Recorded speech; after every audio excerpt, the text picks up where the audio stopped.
Now listen to this. Kaya naman sinasabi natin that there is no other gospel. And praise God, dahil sinulat ng Diyos ang Galatia, and I'm encouraging you kasi we started our series last week. Panoorin niyo po yung video kasi sayang po, dahil kailangan niyo ito, tandaan ninyo, when the letter or the book of Galatians was written, it was only 15 or 20 years away from the resurrection of Jesus Christ. Can you imagine? At that time, pinasok na sila ng mga false gospels. Kaya na lang, buti na lang inalaw yun ng Diyos kasi Paul had to write ulit. Ito yung gospel. Bakit yung ito yung gospel. Sinulat niya ng mabuti to make it very clear to everyone, ito yung gospel. Para kung sakali man, tayong lahat, maybe to some of us, we are not that expert yet. Wala naman talaga expert, pero hindi din tayo masyado pang maalam sa scripture. At hindi natin mabasa agad, hindi natin ma-check. But if you want to check, go back to this book. Bakit? Kasi that is exactly the very theme of the book. Yung kanyang theme is to show us kung ano yung gospel. Kaya sabi ni Paul, nagulat ako o na-shock ako. Kumbaga sa literal na translation yung amaze, hindi ako yung namangha. Sabi niya, na-shock ako. Sabi niya, ang dali ninyong iwanan si Kristo na tumawag sa inyo sa biyaya niya. Para saan? Sa ibang magandang balita. Wow! Parang sinasabi niya, nagulat ako kasi bigla niyang tinalikuran. Now, kaya napaka-importante nito, kaya naman sinulat niya itong aklat na to just to bring us back to the gospel. Are you following? Kaya kung sakali hindi ka na nakapagbasa pa ng buong Bible, unahin mo lang to, at least maintindihan mo, kung lito ka, kung nagkakagulo-gulo na sa dami ng mga nagtuturo, nag-aaway-aaway pa, punta ka lang dito. Because the teacher will not determine the orthodoxy of the gospel. The word of God. Kaya naman, itong sulat na to, the revelation of God to Paul, para sabihin sa atin kung ano yung gospel, eto, dito nyo i-check. Hindi yung church ang magdedetermine, hindi yung tao o teacher, kundi si God na nag-reveal kay Paul, na sinulat ni Paul dito sa aklat ng Galatia. Nasusundan? Sino na sa inyo nagbasa ng aklat ng Galatia? Ayan, nag-Galatia. Diba, iilan lang. Bakit hindi tayo seryoso sa gospel? Listen to this. Bakit dapat natin seryosohin yung gospel? Because believing a different gospel, you are not deserting the teacher. You are not deserting the church. You are deserting Jesus. Yun ang mabigat. Ang tinaboy natin, si Jesus. Hindi yung kaibigan, hindi yung teacher, hindi yung fellowship, si Jesus. Can you imagine? Sa lahat naman, kaya hindi mo pwedeng hindi seryosohin yan. Piruin mo, siya na yung pag-asa natin, tinaboy pa natin. O, tapos na tayo. Kaya tama yung sabi ni Timothy Keller Sabi ni Timothy Keller, you cannot add to Christ without subtracting Christ. Kasi yung panahon nito sa Galatia, they're adding ways to be saved. Idadagdag nila. Ayaw lang talikuran si Jesus, pero dadagdagan nila si Jesus. Kasi sabi niya, pag tinagdagan mo, parang tinanggal mo na rin si Jesus. Naunawaan po. Kaya anong gagawin natin? Defend the gospel with your life. If you truly understand the gospel, dapat tayuan mo ito ng iyong buhay. Hindi ka makikipagtalo, hindi ka makikipagdebate, hindi makikipag-away, hindi yun ang ibig sabihin. Dito, makikita mo, tatayuan natin to na may katotohanan kalmado. Kasi alam natin kapag totoo, kahit ano sabihin mo, hindi mo kailangan makipag-away. Kasi totoo Nakuha ninyo? Hindi mo kailangan makipag-away. Kalmado ka lang. Kayo kung hindi totoo yung hawak mo, minsan, hindi ka pa sinasalungat, galit ka na, para lang mapasinungalingan mo kaagad. Yung reaction mo, gusto mong depensa kaagad. Mali yun. Dapat kalmado ka lang. Kaya when we defend the gospel, it is with our life. Meaning, hindi tayo takot to stand on what is true, while at the same time, our life projects the truthfulness of the gospel. Now, just in case our life is inconsistent, hindi pa rin mababago yung katotohanan. Bakit? Because the gospel is dependent on Jesus, not on us. Nagkakaintindihan tayo? But if you want to enjoy the beauty of the gospel, dapat tayo mismo will proclaim it not only with our words, but with our life. And sa totoo lang, yan pa rin talaga mangyayari. Tingnan natin. Dito sa chapter 2, merong 3 major issues na dinil si Paul. Yung compromise ni Cephas, si Peter, yung clarity ng gospel, in-explain niya, at yung conviction dapat ng believers. Now, anong gagawin natin dito? Tandaan niyo yung word, compromise, clarity, conviction. Doon tayo mag-focus, okay? Bakit? Pag dinipensa natin yung gospel, dapat we need to understand the compromise we must resist. Hindi laging masamang mag-compromise, but the compromise na dapat natin tanggihan. And the clarity we must protect. Are you following? And the conviction we must live. Yan ang ipamumuhay natin. So let's start. Compromise that we must resist. Remember the word, compromise. Ito yung kompromiso kung if we are to defend the gospel with our life, ito yung dapat nating tanggihan. Kasi in this life, whether we like it or not, we compromise through pressure. Pag na-pressure na tayo ng kamag-anak, na-pressure na tayo ng ating tradisyon, na-pressure na tayo ng ating customs, na-pressure na tayo ng kaibigan, there is a great tendency for us to compromise. Are you following? Kaya nga, ito ang importante. Tingnan nyo sa verse 1 to 10, ha? Sabi niya dito, then after an interval of 14 years, 14 years, mula nung natanggap ni Paul, after 14 years, I went up again. Kasi nagpunta na siya sa chapter 1, nagpunta na siya sa Jerusalem. Nakausap niya si Cephas for 15 days. Naalala ninyo? Yung mga nandito, at yung hindi pa niya napanood, panoorin nyo na lang last week. Now, 15 days, basahin nyo rin sa chapter 1. Tapos, ano mang nangyari? Doon, bumalik na naman siya. This time with Barnabas at kasama si Tito. Okay po? Now, tingnan nyo nangyari. It was because of a revelation that I went up, that I submitted to them the gospel which I preach among the Gentiles. Pero, sabi niya, ginawa ko to ng pribado para kasama ang mga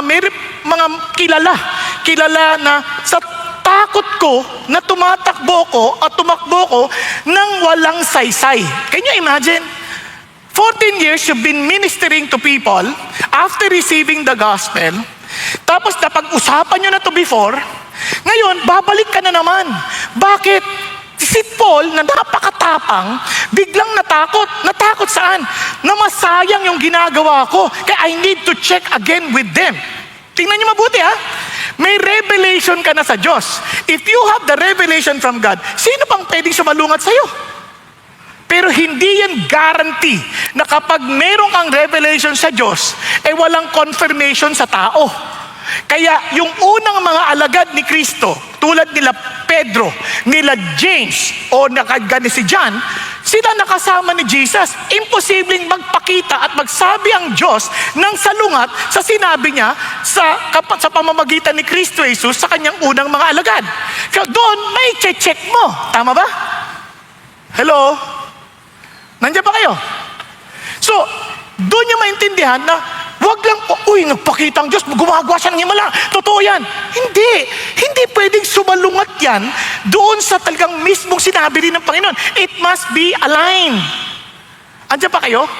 Now, pag tinignan niyo mabuti, bakit ngayon ka lang bumalik? 14 years ang inantay mo. Bakit? Na? Bakit? Kailangan mo mag-usap tayo ng pribado. Bakit? Alam nyo, pag-isipan nyo mabuti. Ito yung mga bagay na pag nagbabasa kayo, nagtatanong kayo, kinakausap nyo talaga ang Lord, bakit ang nangyari ito? Sa unang tingin, kasi natatakot si Paul, baka mali yung kanyang tinuturo. Not necessarily. Kasi nung una, nag-usap na sila . Sa chapter 1, nag-usap na sila ni Cephas . Ang totoo niyan, ganito, nagkasundo na tayo. Kanya lang, mayroong mga maling turo na baka hinahayaan ninyo. Kaya gusto ko rin malaman, faithful pa rin ba kayo doon sa gospel? Kung faithful ako, dapat faithful din kayo. Kung faithful kayo, dapat faithful din ako. Tama ba? Kaya mag-uusap tayo. Ano pa rin ba tayo? Agree pa rin ba tayo dito? Kasi kapag hindi, magulo to. Yung lahat ng pinagtrabahuan kong magbiministeryo sa mga hentil na hindi Hudyo, walang kwenta. Masasayang. Kailan nagkakaisa tayo na pareho tayo nadidinig mula sa Diyos? Tama ba? Kaya sa gospel, mapapansin nyo, bakit iba-ibang denomination kung isa lang ang gospel? Kasi meron niyang common agreement. Mamaya maintindihan nyo bakit may pagkakaiba, pero may agreement yan na isa lang na hindi nyo pwedeng baguhin. Yung gospel na si Jesus lamang. Mamaya kikita natin sa clarity yan. Pero ngayon, dun yung pinag-uusap. So ano nangyari? Tingnan nyo. Kasi may pumasok. Kaya nga si Tito, sabi niya, nakasama ko, Grego yan. Ibig sabihin, hindi siya Hudyo. Hindi siya Hudyo. Anong difference ang Hudyo tsaka hindi? Noon, ang mga Hudyo nagpapatuli para bilang pagkilala na sila ay kabahagi ng covenant with Abraham. Tama? Andiyan pa ba kayo? Yung mga Grego, hindi nagpapatuli yan. Kaya meaning, yun doon pa lang maintindihan na. Kaya si Tito, sabi niya, Greek, pinipilit na magpatuli. Sabi niya, bakit ganito? Kung talagang Christian ka, dapat magpatuli ka. Maging bahagi ka ng Judaism. But it was because of the false brethren secretly brought in, pumasok mga huwad na kapatid, who had sneaked in to spy out our liberty which in Christ Jesus in order to bring us into bondage. Binabalik na naman tayo sa slavery. Ano ibig sabihin? But we did not yield in subjection to them for even an hour so that the truth of the gospel would remain with you. Ano sinasabi niya? Ni isang oras hindi kami bumigay. Agad-agad, tinanggihan namin. Bakit? Kasi itong tukso sa atin. Ngayong Christian ka na, di dapat gawin mo na to, gawin mo na to, gawin mo na to. Kayo marami, nawawala na ng gana. Hindi ko kaya. Punong-puno ngayon ng guilt. Kasi ang Christian gospel, binigyan ka ng laya. Kaya nga, come to me those who labor and heavily laden, and I will give you rest. Tingnan niyo po, sa maraming Christian, ano ang pinakapababala natin? Niligtas ako, wala akong ginawa. Wow! Kaya yung gagawin ko ngayon, out of my gratitude to what Jesus did on the cross for me. Hindi ko ginagawa para makamtan ko yung awa niya. Hindi, kinaawaan na niya ako, sa sobrang tuwa ko, susunod ako sa kagustuhan niya. Nakita niyo yung difference? Kaya ang Christian, hindi tayo naging Christian dahil naging mabait tayo. Hindi, naging Christian tayo, kaya nagbago ang ating pananaw sa buhay. Hindi na natin pinagsisilbihan yung gusto natin kasi sa wakas, tinanggap ako ng Diyos. Kaya marami sa atin hindi na nanalangin ng maayos. Alam niyo bakit? Isip natin, hindi ako pakikinggan ni Lord kasi masama ako eh. Alam mo kung bakit? Kaya hindi ka pinapakinggan, nakikita mo masama ka? Kasi nananalangin ka sa pangalan mo eh. Hindi ka nananalangin sa pangalan ni Jesus. Yung ating kabaitan sa harapan ng Diyos, hindi sa kabaitan natin, sa kabaitan ni Jesus na nasa sa atin. Hello? Andyan pa kayo? Kaya alam nyo, kaya minsan wala tayong tapang sabihin sa Diyos ano yung gusto natin eh.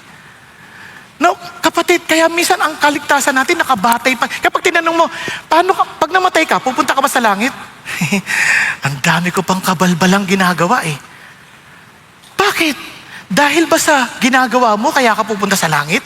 O dahil sa ginawa ni Jesus? Ngayon iba natatakot kasi may kabalbalan pa ako, hindi ko maisuko eh.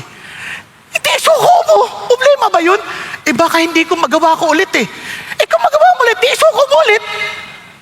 At tutulungan ka niya, one day, makikita mo how the Lord will deliver you from that because He will empower you with His Holy Spirit to overcome that kabalbalan. But one thing for sure, tinanggap ka niya. With or without that kabalbalan, at the very beginning na tinanggap mo si Jesus at alam mo siyang namatay para sa'yo, tinanggap ka niya. Yun ang sinasabi ni Lord. Wala ka nang idadagdag dyan.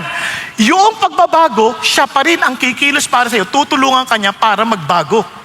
Kaya may mga, pinipilit ko nga maging mabuti. Huwag mong pilitin. Sumunod ka kay Jesus, then makikita mo. Nakuha ninyo? So tuloy tayo dito. But from those who were of high reputation, what they were makes no difference to me. God shows no partiality.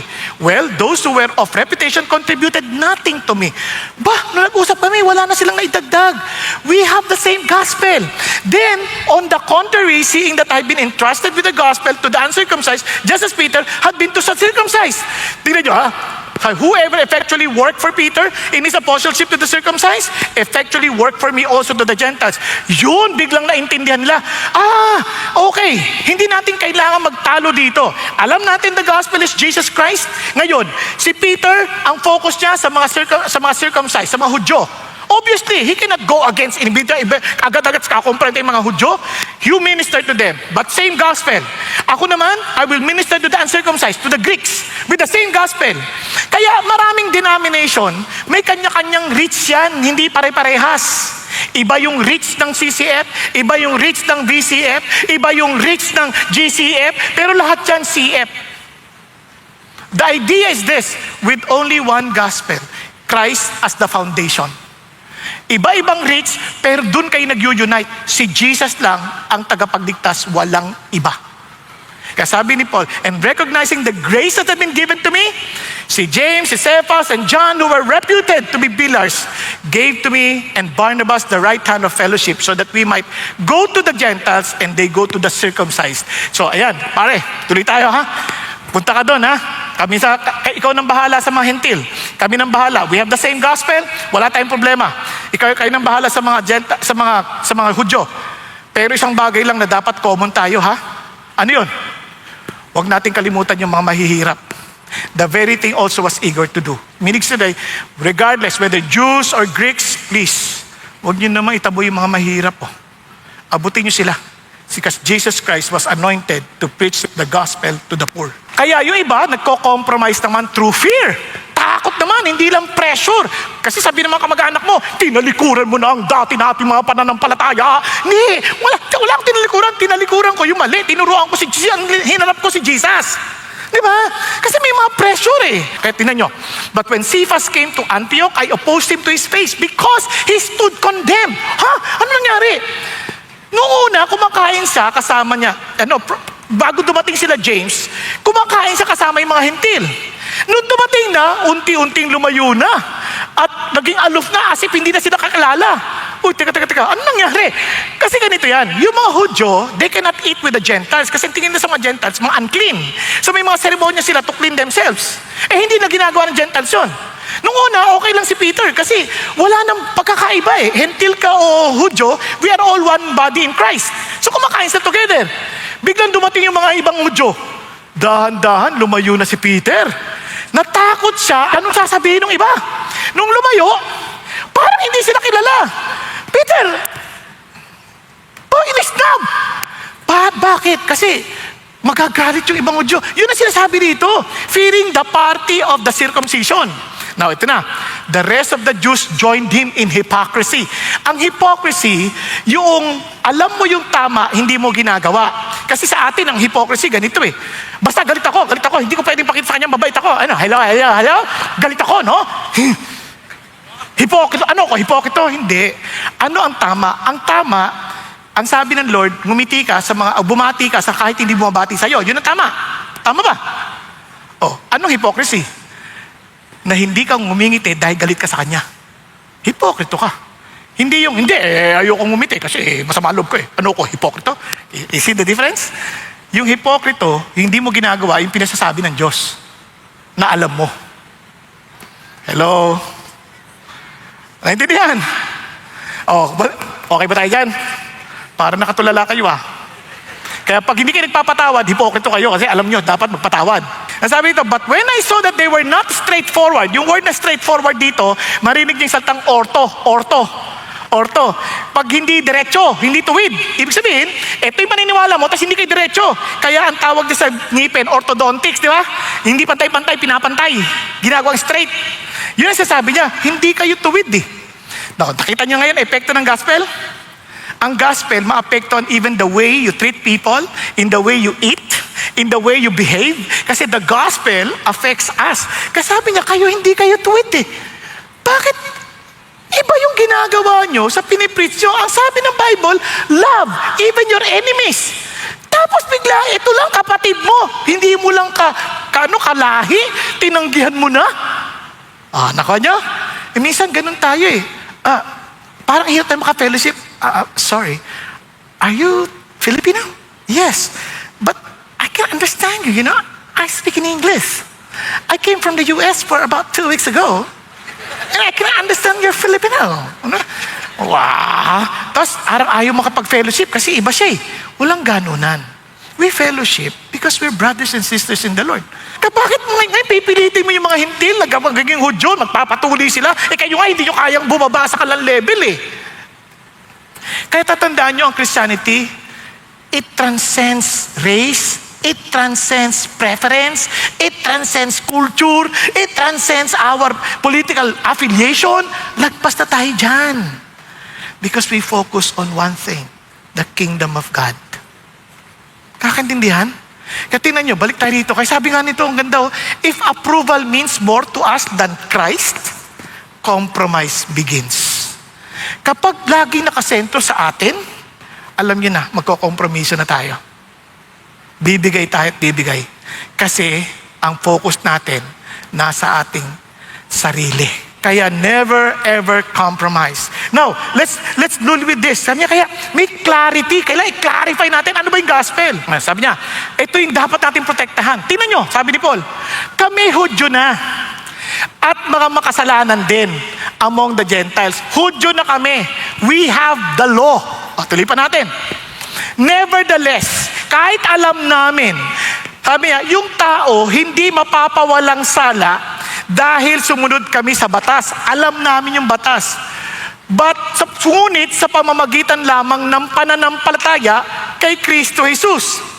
Kahit kami, Hudyo na, naniniwala na kay Kristo Jesus, doon lang kami mapapawalang sala sa pamamagitan ng pananampalataya kay Kristo. Hindi dahil sa pagsunod namin sa law. Dahil ang pagsunod sa law, hindi mapapawalan sana ang sino man. Yun ang sinasabi ni Paul. Hudyo na kami. Kami nakatanggap ng covenant. Kami nakatanggap ng law. Batid namin na hindi namin maligtas sarili namin. Kaya kailangan naming manampalataya kay Jesus. Yun yung gospel. Kaya ngayon gusto nyo, natanggap nila si Jesus, tapos gusto nyo susunod sila sa batas para sila'y maligtas. Ano ba? Kami na nga sinasabi sa inyo, hindi namin kaya. Ang takot nila, ganito. Teka muna, di ba pagka sumunod kami, kung hindi na kami susunod sa law, di magkakasala na kami. Di magiging tagatulak na kami kasalanan. Sinabi nila, but if while seeking to be justified in Christ, habang hinanap namin mapawalan sala kay Kristo, we ourselves have been found sinners. Is Christ then a minister of sin? May it never be. Sabi niya, kasi tinan mo pag hindi na kami susunod sa batas, magiging makasalanan na kami. Kaya sabi ni Paul, ano ka, hindi no? Kaya yung biyaya ng Diyos, nung binigay sa atin, it doesn't make us sinners. It only shows us that we are sinners. It confirmed. Nakita natin ngayon, makasalanan nga talaga ako. Kaya I need the grace of Jesus. Tama? Kaya tinuloy ni Paul. Sabi ni Paul, for if I rebuild what have once destroyed, I prove myself to be a transgressor. Di ba? Kaya sabi niya, for through the law, I died to the law so that I might live to God. Hindi ko magawa yung batas. Ngayon namatay na ako sa batas, sa wakas. Hindi na ako nabubuhay sa batas para ma-please ko si God. Na-please ko na si God, mabubuhay na ako para sa Kanya. Kumbaga, hindi mo na kailangan sabihin sa akin ano ayaw niya. Kasi close na kami. Alam ko na ayaw niya. Tuloy ko, dahil ayaw ko masira yung pagmamahalan naming dalawa, hindi ko gagawin anything that will displease Him. Nakuha ninyo? Hindi yung law. Yung law, nagpakita lang na marumi tayo. Ngayon, nalinis na ako. Nako, alam ko na kung ano malinis. Praise Jesus. Ayoko na marumihan pa ulit. Kayo ba, pagkatapos yung maligo, gusto nyo ba magpakarumi na naman? Di ba, kung nag-exercise ka na, pawis ka, tapos naligo ka na, ayaw mo na magpawis ulit. Kung pwede lang, paypay ka ng paypay na, di ba? Kasi nga, alam mo na what it means sa pawis. Iba na amoy. Amoy yung katabi mo. Walang pawis, mabango, di ba? Pag yan nagpawis mamaya, yung iba nakatulog, iba na rin ang amoy. Sorry po. Minsan katotohanan din niya. Sorry po, hindi ko sinasadya. Okay, nabalikan tayo dito. So ano sinasabi ni God? Kaya klaro tayo na ang gospel, nothing to do with us. It's all by believing Jesus. Dito sa chapter 2, clarify niya, ano yung gospel? It is by believing Jesus that we are justified, napawalang sala sa Diyos. Kaya every time God looks at us, we are sinless because we belong to Jesus. Nakuha? Gusto niyo pa isang illustration? Pasensya na kahit mahaba. Gusto ko lang maintindihan niyo mabuti. Pasensya na kayo. Pag-isipan niyo mabuti. Halimbawa, papasok kayo sa village namin. Sa village namin, kailangan meron kang sticker ng village. Ngayon, ano pangalan mo, iho? Ha? Chris. Halimbawa to si Chris, kilalang magnanakaw. Halimbawa lang. Wala naman sa itsura niya eh. Di ba? Ngayon, hindi yan pa, nakalagay na yung mukha niya doon, nakapaskil, magnanakaw. Ngayon, isinakay ko siya sa sasakyan. Naging magkaibigan kami, bisita ko ngayon siya. Nakasakay sa sasakyan ko. Habang nakasakay, siyempre paparahin. Sir, sino yung kasama niyo? Si Chris. Sir, bawal siya dito. Hindi, bisita ko siya. Kasama ko siya. Kaibigan ko siya. Ngayon, sige sir, papapasukin siya, hindi dahil mabait siya, kundi dahil kaibigan niya ako. At dahil bisita ko siya. Now, imaginein mo, inampun ko pa siya. Anak ko na. O paano? Papapasukin na siya palagi. Yun ang ating relasyon sa Diyos. Tinanggap niya na tayo. Inampun niya na tayo. Kaya welcome tayong pumunta sa kanyang bahay at sa kanyang kaharian. Nagkakaintindihan yan? Kaya hindi dahil mabait tayo. Bumabait tayo dahil ayaw nating masira yung relasyon natin dahil masaya tayo sa Jesus. Ayaw natin siya masasaktan. Parang anak yan. Ayaw niyang sumuway sa tatay, hindi dahil takot siya sa tatay. Ayaw niyang masaktan ng tatay dahil sobra niyang pagmamahal sa tatay. Okay? Now, tuloy tayo. Ito yung sinasabi niyang conviction. Sabi niya, I have been crucified. Etong Christianity. Sabi niya, napako na ako kasama ni Kristo.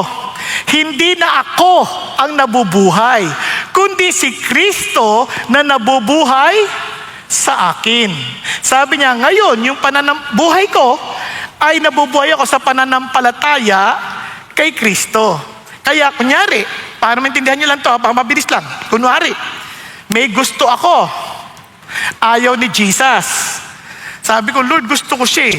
Wag, hindi makabubuti sa iyan, masama yan. Dahil nabubuhay na ako sa pananampalataya ko kay Kristo, na ang hangad ay ikabubuti ko, susundin ko siya kahit dahil bagamat ayaw ko sanang tanggihan yung gusto ko. Pero pag sunod ko kay Kristo, doon ko malalaman, tama siya. Mabuti ang choice niya. Nagkakaintindihan tayo. Na parang ganito yan. Kunyari yung asawa ko, alam naman niya to. Noon, may iba akong nagugustuhan. Pero sabi ng Lord, siya ang gusto ko para sa'yo. Nakuha niyo? Ngayon siya ng asawa ko, masasabi ko, talagang mas mabuti talaga ang Diyos kaysa sa akin. Tama ang pili niya. Kasi mali ako. Buti na lang, sumunod ako sa Kanya. Kasi yung buhay ko, hindi na para sa akin, kundi para kay Kristo. Kaya, sino pang na-bless? Ako, dahil binigyan ako asawang angkop para sa akin. Ayos ba yan? Ganun na tayo ngayon. Marami tayong gusto. Pero mula ngayon, sabi niya, itong Kristyanismo, and the life I now live in the flesh, I live by faith in the Son of God. Bakit? Who loved me and gave Himself for me. Namatay na nga siya sa akin para sa ikabubuti ko. Bakit naman ko tatanggihan yung gusto niya? Tiyak ako, mas alam niya yung mabuti kaysa sa akin. Okay ba yan? Kaya sa Panginoon, hindi Kanya pinagbabawalang gawin yung ginagawa mo. Ang ayaw niya, hindi yan makakabuti sa'yo. Kaya sumunod ka sa Kanya kasi yan ang essence ng Christianity. We live for Jesus. Alright? Kaya balik na naman tayo. Hindi natatapos si Paul. Ang kulit-kulit ni Paul eh. Sabi niya, I do not nullify the grace of God. For if righteousness comes through the law, then Christ died needlessly. Okay ba yun? Sabi niya, tingnan nyo. Kung naligtas tayo, kaya nating iligtas sarili natin, ba't pa namatay si Jesus sa krus? Kung kaya na pala nating maligtas sa pagsunod lang sa batas, ba't pa siya namatay? Sa totoo lang, hindi natin kayang gawin yung batas eh. Kaya nung nakaraang linggo, sinabi ko yun eh. Sample lang ko lang kayo. Sino nakakaalam sa inyo ng ikapito na utos? O, tinan nyo, hindi nyo alam? Paano kayo makakasunod? Hindi nyo memorize. Pag-isipan nyo. O, di lalo na yung pansampu. Ang hirap intindihin. Thou shall not covet your neighbor's goods, though your neighbor's wife. Ano ibig sabihin nun? Halimbawa, nagustuhan mo yung gamit ng kapitbahay mo. Halimbawa, nakakita ka. Cellphone, wow! Wow! Gusto ko yan! Parang ganon. Kahit sticker lang yan. Ngayon sabi mo, gusto ko yan kahit wala kang pera, pinilit mo. Di baling magutom ka na. Makabili ka lang ng bagong iPhone 17. Di ba? Kasi pag ninakaw mo to, hindi na yan covet. Kupet. Di ba? Ngayon sabi, ano yung covet? Ginusto mo kahit wala kang pera to the point na hindi na nakakain yung pamilya mo, makabili ka lang. Kasalanan yun. Wala, hindi ka ba ninakaw ah? Ninakawan mo yung pamilya mo. O, iba naman, nagustuhan mo yung babae sa kapitbahay mo, may asawa ka na. Naging kayo. Ano yun? Kabet. Hindi covet. Ano yung pagnanasa? Kahit hindi yun, ginugusto mo pa rin. Pinapangarap mo siya sa gabi, sa umaga. That's still a sin. Adultery in the heart. You see now? Alam niyo ba yung murder sa Bible?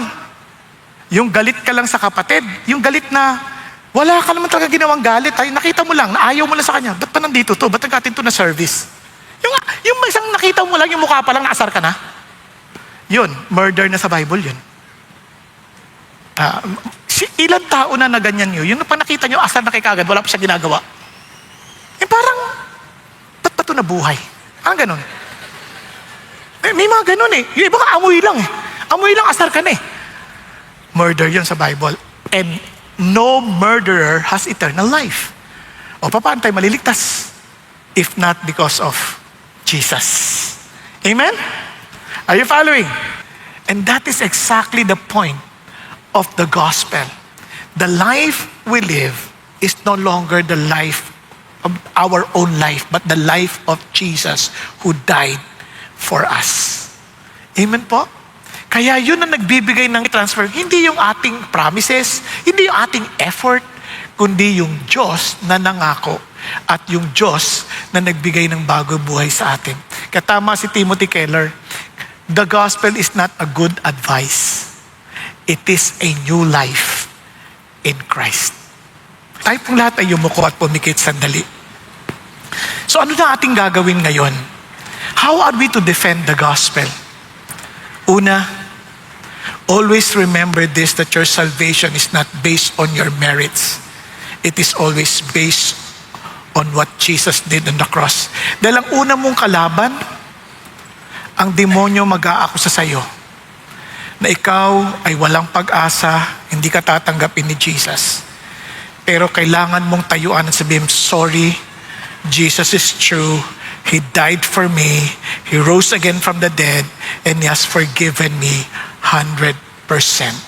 Dahil si Satan is the accuser of the brethren. Ang pangalawang mong kalaban, nahihiya kang sabihin ito sa tao.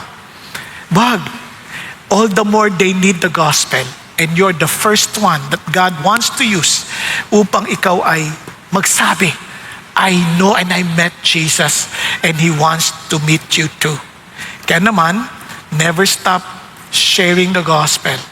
Kailangan ho ng mundo. Sirain natin ang kasinungaling ng mundo na ito na ang mga tao trying to be religious kaya nire-reject nila yung magandang balita. Tayo na po ang magsabi nun na hindi dahil mabait tayo kundi napakabait ni Jesus. At ang kahuli-hulihan, ang buhay po natin ay maging refleksyon ng katotohanan ng kabutihan ng Diyos.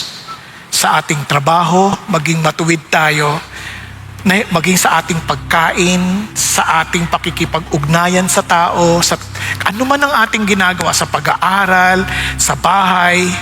Let the truth of the gospel live in us. No longer I, but Christ who lives in me. Kapatid, ligtas ka hindi dahil sa gawa mo, kundi dahil sa ginawa ni Jesus. Pero kung hindi ka patiyak, hindi mo pa rin alam ano talagang kalalagayan mo, and you want to make sure that you are really one with Jesus now, kapatid, be humble enough. Sabi mo, Lord,